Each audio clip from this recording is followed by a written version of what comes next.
Hi guys, so every single Tuesday we bring part of the 146 team together on Zoom to learn something new. So throughout the week we task the team with reading something, listening to something, watching something. Chanel's laughing because this is probably the 57th time that we've done this.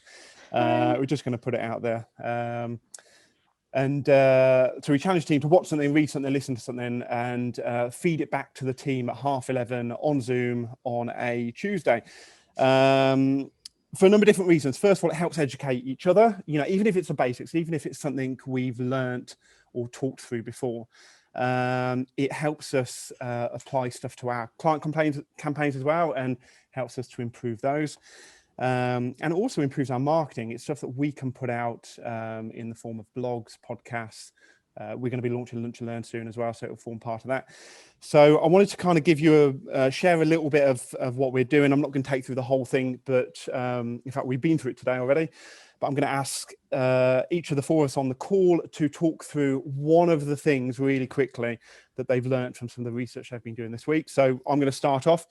One of the things I've been personally researching this week is around LinkedIn ad campaigns and how you can better improve your ads, your conversions. And one of the really simple things I read, which we're actually going to test on some of our remarketing campaigns for 146, is that case studies tend to convert more. So we're going to try sharing some really, really good case studies to some of the people that are coming through to certain web pages on our website.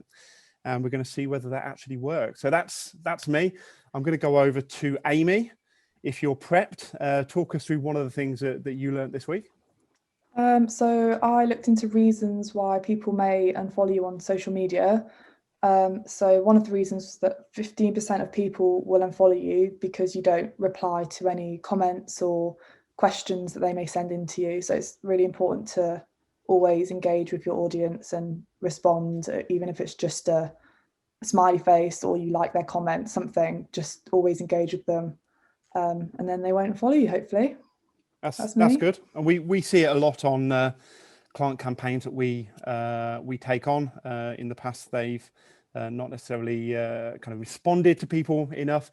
That's why they see their audience drop off. Chanel, coming over to you. Sorry. Is this 57th take tickled you?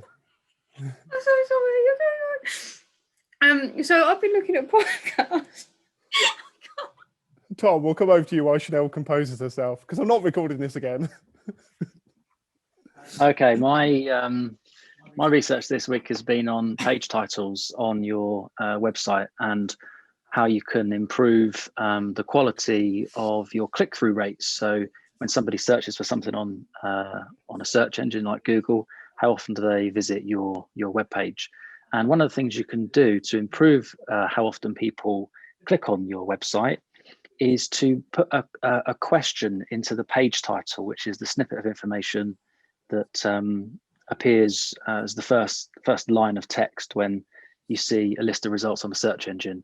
So rather than just putting in something, a generic description of what the page title is, ask a question in that section of information, and it might help to improve how many people click through to your page. Cool, thank you. We talked about the fact that I think it depends on the type of page and that you're actually pushing, whether it be an article, an actual service page. But yeah, some really good info there. Chanel, are you composed? Yeah, sorry, I think it's just lockdown hysteria. Breath. So I looked at podcasts this week. I had a call last week with Digital Northampton, and it was like just a bit of a course on podcasts and what you can use, because there's quite a lot of different applications out there that you can use. So I was a bit confused. So after seeing that 7.1 million people apparently in the UK listen to podcasts, it was something that I kind of like was just interested in. So I found out, well, one of the facts that I found out was that you can actually use Zoom for podcasts, which I didn't realise.